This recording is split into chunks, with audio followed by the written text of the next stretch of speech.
কোর্টে যাবে কনফার্ম, কারণ এই কোর্টে গিয়ে এটা স্টে অর্ডার পাবে। ওবিসি, এই যে ওবিসির নাম করে মুসলিমদেরকে ওবিসি এতে ঢুকিয়ে দেয় এবং হিন্দু ওবিসিদেরকে বঞ্চিত করা, যাদের ওবিসি হওয়ার কথা, মায়ের শোক, কৈবর্ত, তিলি, এরকম সদগোপের একটা পার্ট আছে, এরকম প্রচুর মানুষ আছে যারা ওবিসি হওয়ার যুক্ত।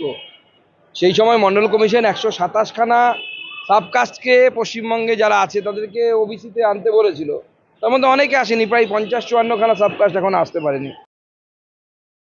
সে তো ভিরাজ হাকিম সাহেবকে বলতে বলুন না কেন যে মুখ্যমন্ত্রী কেন এতদিনে যোগ্য অযোগ্যের লিস্টটা কেন দেননি, আর মুখ্যমন্ত্রী কোন পাশে আছেন সেটা ভালো করে দেখা দরকার, বাম পাশে, ডান পাশে নাকি পেছনে।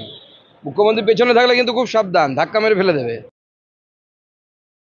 বাঁচানোর চেষ্টা এদেরকে, এরা যদি কোনো ভুল করে থাকে তাহলে ক্লোজ হওয়া উচিত, তো বদলি করে কি লাভ হবে? দার্জিলিংয়ে গিয়ে আবার ওখানে দাঙ্গা করার চেষ্টা করবে।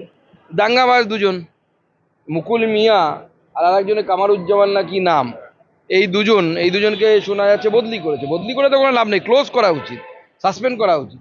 পুরস্কার তিরস্কার সে তো রাজ্য সরকার পরে বলতে পারবে, ওখানে কামাই কত আছে তার উপর নির্ভর করবে। অত্যন্ত চিন্তার বিষয়, পুলিশ তো নিজের মা বোনেদেরকে বাঁচাতে পারছে না, স্ত্রীদেরকে বাঁচাতে পারছে না, গালি খাচ্ছে, তার উপর আবার সিভিক ভলেন্টিয়ারদের এই অবস্থা। আদৌ কি এই পুলিশের উপর ভরসা করে প্রশাসন চালানো যায়, নাকি প্রশাসন এবার কেন্দ্রের হাতে ছেড়ে দিলেই ভালো হয় বলে আমার মনে হচ্ছে।